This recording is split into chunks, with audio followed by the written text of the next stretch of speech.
होता है capital comparison approach, जिसको हम ऑलरेडी हमारी क्लास में डिस्कस कर चुके हैं. This is the second method, that is a conversion method. And conversion method examination point of view से काफी ज्यादा इंपॉर्टेंट माना जाता है, बिकॉज एग्जामिनेशन में अगर कोई long question single entry system से बनता है, that particular question usually belongs to the conversion method. वो पर्टिकुलर क्वेश्चन हमेशा कन्वर्जन मेथड से बनाया जाता है. तो आइए शुरू करते हैं कि कैसे हमें कन्वर्जन मेथड को स्टार्ट करना है and how we are supposed to do the numericals of the same. सबसे पहले मीनिंग से शुरुआत करेंगे. We are going to start with the meaning of the conversion method. ठीक है, ये बात तो आप अच्छी तरह से जानते हो कि सिंगल एंट्री सिस्टम में जो rules of debit and credit है ये फॉलो नहीं करे जाते. सिंगल एंट्री सिस्टम की जब हम अकाउंटिंग करते हैं तो ये बात हमें बहुत अच्छे से पता है कि इसमें कोई भी रूल ऑफ डेबिट और क्रेडिट को फॉलो नहीं करा जाता. बट अगर हम गवर्नमेंट कंप्लायंस की बात करें, if we talk about the government compliance, तो गवर्नमेंट कंप्लायंस हमसे ये कहता है कि अगर rules of debit and credit follow नहीं है तो आपके अकाउंटिंग इंफॉर्मेशन को ना तो टैक्स पर्पसेस के लिए यूज करा जा सकता है, ना ही किसी और गवर्नमेंट पॉलिसी के लिए यूज करा जा सकता है. विच मीन्स कि अगर हम लोग rules of debit and credit को फॉलो नहीं करते तो जो भी अकाउंटिंग इंफॉर्मेशन या जो भी अकाउंटिंग डेटा हमारे पास अवेलेबल है, it is non acceptable by the government. ये हमारी गवर्नमेंट के द्वारा नॉन एक्सेप्टेबल हो जाता है. और जब भी मैं कहता हूँ ये गवर्नमेंट के द्वारा नॉन एक्सेप्टेबल हो जाता है, विच मीन्स गवर्नमेंट इसको एक्सेप्ट नहीं करेगा. तो करे क्या अगर गवर्नमेंट हमारे डेटा को, हमारी इंफॉर्मेशन को एक्सेप्ट नहीं करना चाहती, and in this particular situation what are the options available to us. हमारे पास कौन से ऑप्शंस अवेलेबल है? तो अगर government, if the government doesn't want to accept your single entry information, और if the government doesn't want to accept your single entry data, तो इस सिचुएशन में हमारे पास एक ऑप्शन आता है that we can convert the data of single entry. We can convert the data of single entry into double entry. हम हमारे single entry के डेटा को डबल एंट्री के डेटा में कन्वर्ट कर सकते हैं. We will always have this option कि अगर गवर्नमेंट हमारे डेटा को एक्सेप्ट नहीं करती है, अगर गवर्नमेंट को लगता है कि जो हमारा डेटा है बहुत ज्यादा ऑथेंटिकेटेड नहीं है, तो हम अपने सिंगल एंट्री के डेटा को डबल एंट्री के डेटा में कन्वर्ट कर सकते हैं.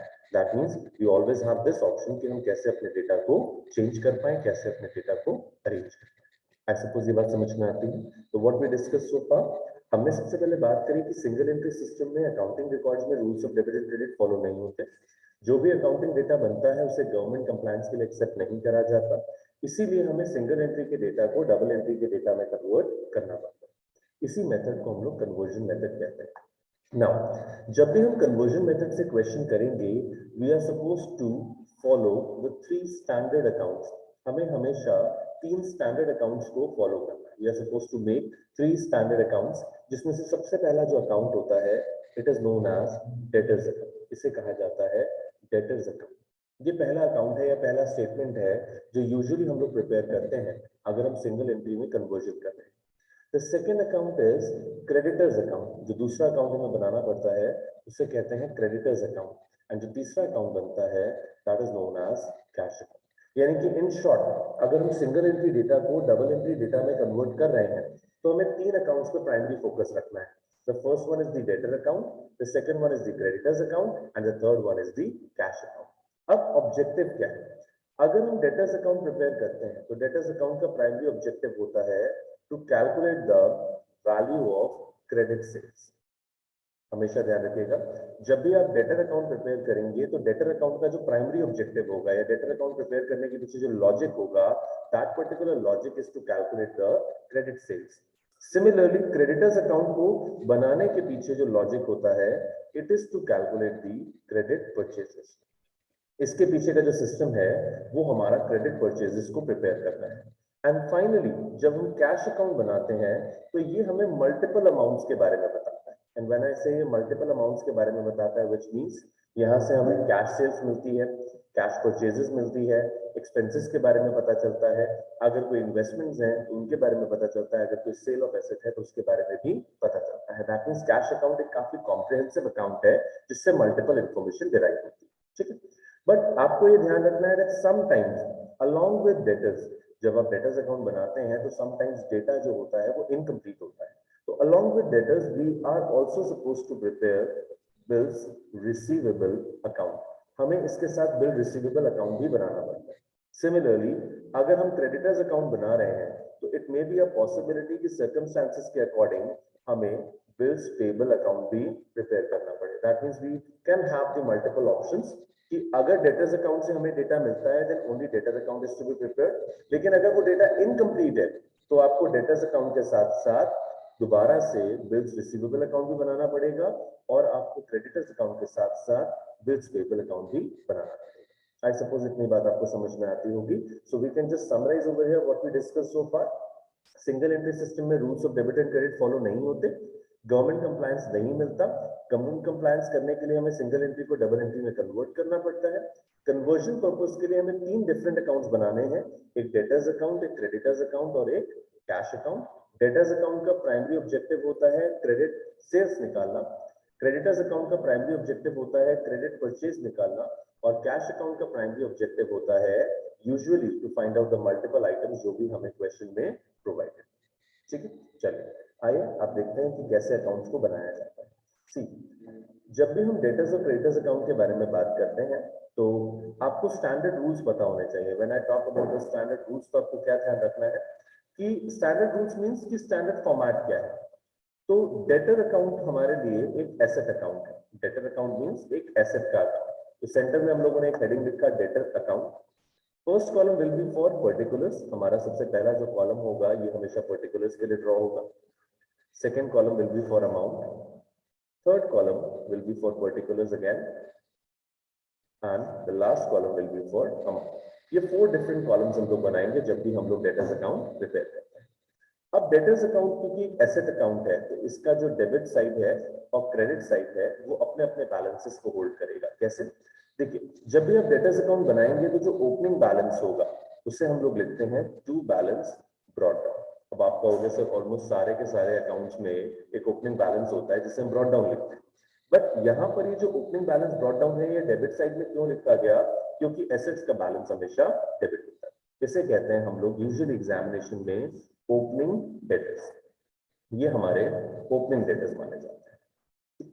आई सपोज ये बात समझ में आती है. सिमिलरली हमारे डेटर्स का जो क्लोजिंग बैलेंस होगा that should be written as by balance carry down. ये जो हमारा बैलेंस होगा इसे कहते हैं क्लोजिंग बैलेंस.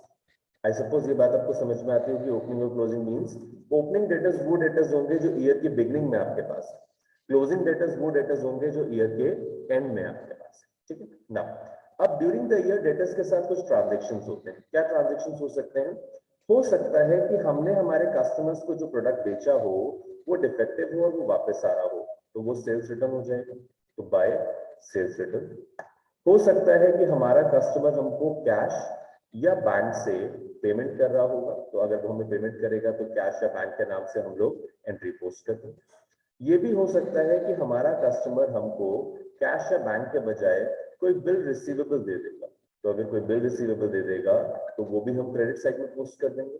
ऐसा भी हो सकता है कि हम हमारे डेटर को कोई डिस्काउंट ऑफर करते हैं कि सर तुम हमारा पेमेंट टाइम पे कर रहे हो, we are going to give you the discount.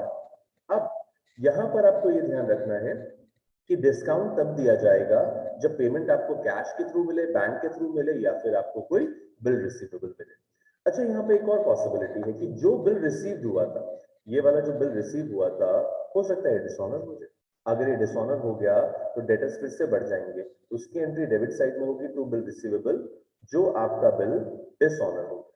Similarly हो सकता है कि उसने आपको चेक से पेमेंट करा हो, चेक डिसऑनर हो गया, then again to bank account. अगर कोई चेक उसने दिया था और वो चेक डिसऑनर हो जाता है तो उसको बैंक अकाउंट के नाम से आप यहाँ पर पोस्ट कर सकते हैं. I suppose these things are clear to you. Sales return credit side में रिकॉर्ड हुई क्योंकि डेटर्स कम हुए. कैश क्रेडिट साइड में रिकॉर्ड हुआ क्योंकि पैसा मिला. बिल रिसीवेबल क्रेडिट साइड में रिकॉर्ड हुआ क्योंकि बिल मिला. डिस्काउंट क्रेडिट साइड में रिकॉर्ड हुआ क्योंकि डिस्काउंट दिया. और हो सकता है कि क्वेश्चन में कोई डेटर आपको पैसे देने से मना कर दे जिसकी वजह से आपके बैड डेट्स हो जाए. और अगर बैड डेट्स हो जाएंगे तो बैड डेट्स भी क्रेडिट हो जाएंगे क्योंकि आपके डेटर्स खराब हो.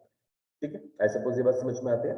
Okay, now after doing all this process आप क्या करोगे? आप सिंपली टोटल करोगे. नाउ इट्स क्वाइट ऑब्वियस, दोनों में से किसी एक साइड का टोटल ज्यादा होगा, दूसरी साइड का कम.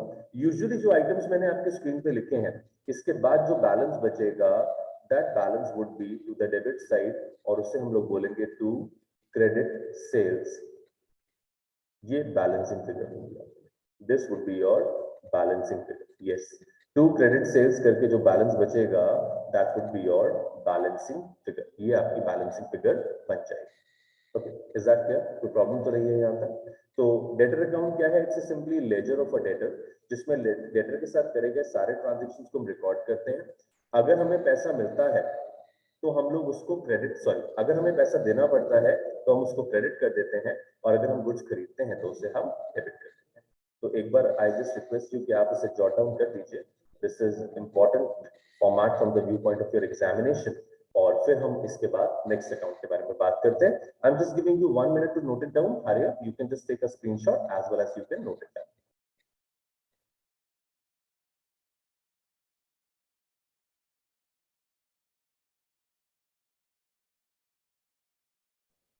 Done? Okay, moving on to the next part, आगे बात करते हैं। After the preparation of the debtors account, अगर हम एक बार अपने डेटर्स अकाउंट को बना लेते हैं तो अब जो दूसरा अकाउंट हमें यहाँ पर प्रिपेयर करना है, it is the creditors account. ये हमारा क्रेडिटर्स अकाउंट है। ठीक, same as like debtors, creditors account भी हमारे लिए एक सिंपल सा लेजर है जिसमें डेबिट और क्रेडिट साइड होंगी। सेम स्टैंडर्ड फॉर्मेट बनेगा, like particulars, amount, particulars, amount, ये स्टैंडर्ड फॉर्मेट हमने बनाया। Now in this standard format हमें क्रेडिटर्स का नेचर समझना है। देखिए, क्रेडिटर्स जो होते हैं वो फर्म के लिए एक लायबिलिटी होते हैं, और लायबिलिटी का जो बैलेंस होता है वो हमेशा क्रेडिट होता है। तो हम लोग क्रेडिटर्स के लिए लिखते हैं हमेशा बाय बैलेंस ब्रॉट डाउन। ये इसका ओपनिंग बैलेंस होता है, या फिर हम ये कह सकते हैं कि ये हमारे ओपनिंग क्रेडिटर्स हैं। नाउ आई बिलीव आपको ओपनिंग क्रेडिटर्स का मतलब पता होगा। ओपनिंग क्रेडिटर्स वो क्रेडिटर्स होते हैं जो ईयर की बिगनिंग में होते हैं। सिमिलरली हम यहाँ पे लिखते हैं टू बैलेंस कैरी डाउन, ये हमारे क्लोजिंग क्रेडिटर्स होते हैं। आई सपोज आपको ये भी पता होगा क्लोजिंग क्रेडिटर्स कौन से क्रेडिटर्स होते हैं, जो ईयर एंड में हमारे पास होते हैं। नाउ आफ्टर दैट, अब क्रेडिटर्स के साथ ट्रांजेक्शन क्या हो सकते हैं? अब ये पॉसिबिलिटी है कि हम क्रेडिटर को इधर कैश में कोई पेमेंट करें या फिर चेक से कोई पेमेंट करें, क्योंकि पेमेंट तो करना पड़ेगा अगर आपने गुड्स उधार लिए। ये भी हो सकता है कि हमारे क्रेडिटर को हम उसके गुड्स वापस कर दें, दैट मींस परचेज रिटर्न हो जाए। ये भी हो सकता है कि जो हमारा क्रेडिटर है उसकी तरफ से हमें कोई डिस्काउंट रिसीव हो जाए। ये भी हो सकता है कि हम हमारे क्रेडिटर का कोई बिल एक्सेप्ट करें। तो अगर हम बिल एक्सेप्ट करेंगे तो एंट्री उसकी बीपी के नाम से होगी। अब ये भी पॉसिबिलिटी है कि जो चेक हमने क्रेडिटर को दिया वो डिसऑनर हो गया। अगर वो डिसऑनर हो गया तो हमें डिसऑनर की एंट्री करनी पड़ेगी। ये भी हो सकता है कि जो बिल हमने क्रेडिटर को दिया वो डिसऑनर हो गया, तो उस डिसऑनर की भी एंट्री हमें करनी पड़ेगी। That's it. उसके बाद हम टोटल कर देते हैं। आफ्टर टोटलिंग अगर बैलेंस क्रेडिट साइड में बचता है तो वो कहलाता है credit purchases, and usually credit side में बचेगा क्योंकि इतने ही आइटम्स हमारे पास यूजुअली होते हैं क्रेडिटर्स अकाउंट। ठीक है, तो अगर आप ध्यान से नोटिस करो तो डेटर्स अकाउंट और creditors account almost similar basis पे बन रहे हैं। बस फर्क सिर्फ इतना है कि डेटर्स अकाउंट एसेट नेचर के हिसाब से बनता है तो ज्यादा आइटम्स होते हैं, क्रेडिटर्स अकाउंट लायबिलिटी नेचर के हिसाब से बनता है तो उसमें कम आइटम्स होते हैं। तो आई जस्ट रिक्वेस्ट यू, आप इसे एक बार जॉट डाउन कर लीजिए and then we can proceed with the next accounts.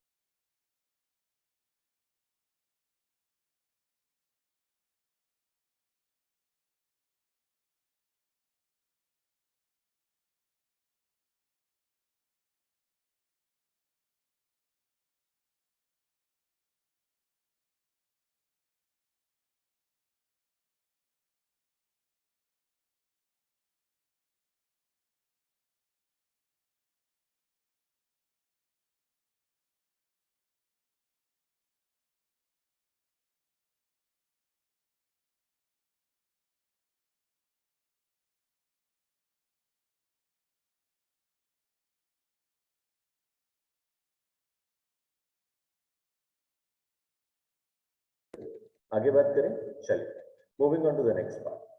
अब मैंने आपसे कहा था कि मोस्टली क्वेश्चंस में हमें सिर्फ डेटर्स और क्रेडिटर्स अकाउंट बनाना होता है। We are not suppose to make any other account, but it may be a possibility. एक पॉसिबिलिटी हमेशा रहेगी कि आपको क्वेश्चन में क्रेडिटर्स अकाउंट के साथ साथ बिल्स पेबल अकाउंट भी बनाना पड़े। या ये भी पॉसिबिलिटी रहेगी कि आपको बिल रिसीवेबल अकाउंट बनाना पड़े, तो वो कैसे आप बनाओगे उसके बारे में बात करते हैं। तो सेंटर में हम लोग हेडिंग लिखते हैं बिल्स पेबल अकाउंट। ये बिल्स पेबल अकाउंट हमारा एक नॉर्मल अकाउंट चलेगा in relation to the creditors, ये क्रेडिटर्स के साथ चलता है। तो इसका फॉर्मेट हो जाएगा पर्टिकुलर्स अमाउंट पर्टिकुलर्स अमाउंट, ये स्टैंडर्ड फॉर्मेट हो गया। Now in this standard format bills payable जो होता है वो भी एक लायबिलिटी है, तो उसका जो बैलेंस होगा वो भी क्रेडिट होगा। तो बाय बैलेंस ब्रॉट डाउन हम यहाँ पर इसका ओपनिंग बैलेंस लिख देंगे। Now opening balance you can adjust और you can sorry guess it कि ओपनिंग बैलेंस मतलब जो ईयर के बिगनिंग में बैलेंस थी। सिमिलरली अगर बिल्स पेबल हमारी लायबिलिटी है तो इसका क्लोजिंग बैलेंस होगा, तो टू बैलेंस कैरी डाउन, ये हमारा क्लोजिंग बैलेंस है। ये सपोज क्लियर होगा, आप तक हम कई बार बात कर चुके हैं। नाउ अगर ड्यूरिंग द ईयर आपने एक नया बिल एक्सेप्ट करा है तो आपकी लायबिलिटी बिल्स पेबल के नाम पर बढ़ रही है, तो हम उसके लिए एंट्री लिखेंगे by creditors.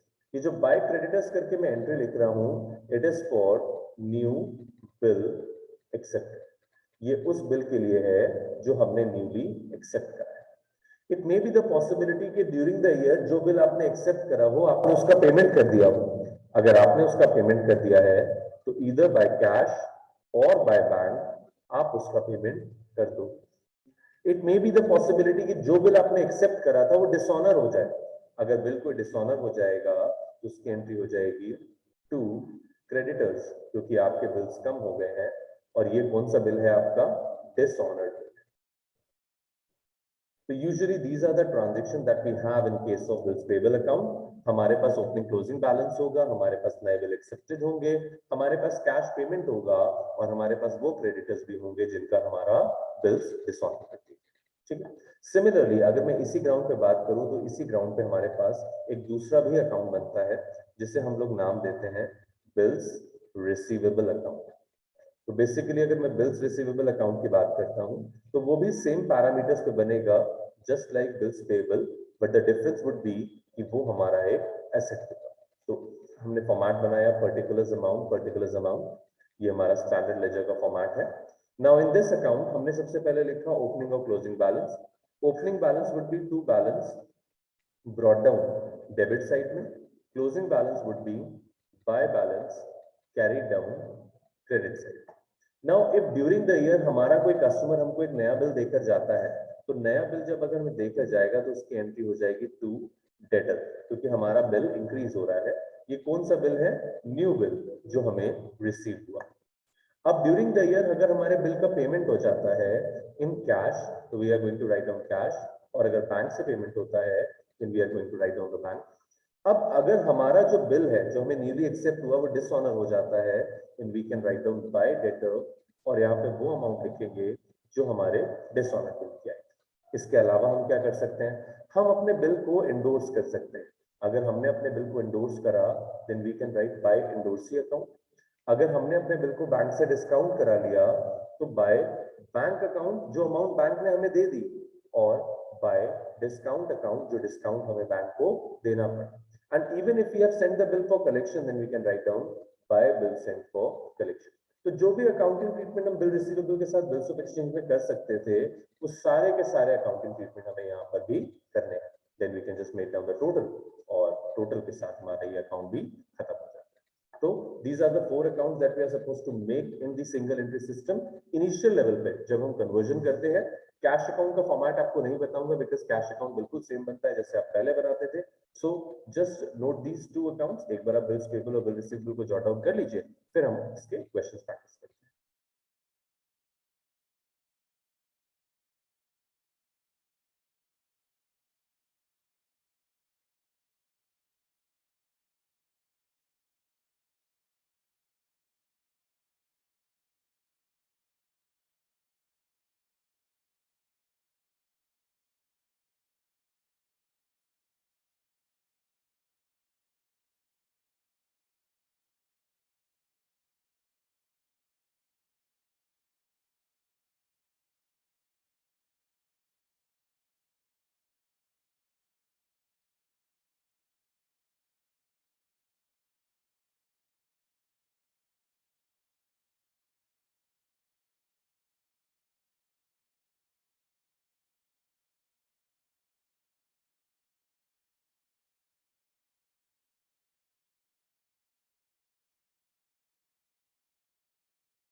conversion method definitely will be asked in the PT4 as well as in the final examination.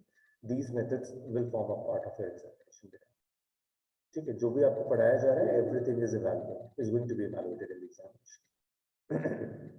Okay, done, noted. चलिए, अब we are going to start with some of the numericals. हमें कुछ numericals practice करने हैं, and for that purpose I am just sharing another screen with you. अब इस screen में हम लोग बात करते हैं about the numericals. Okay. See.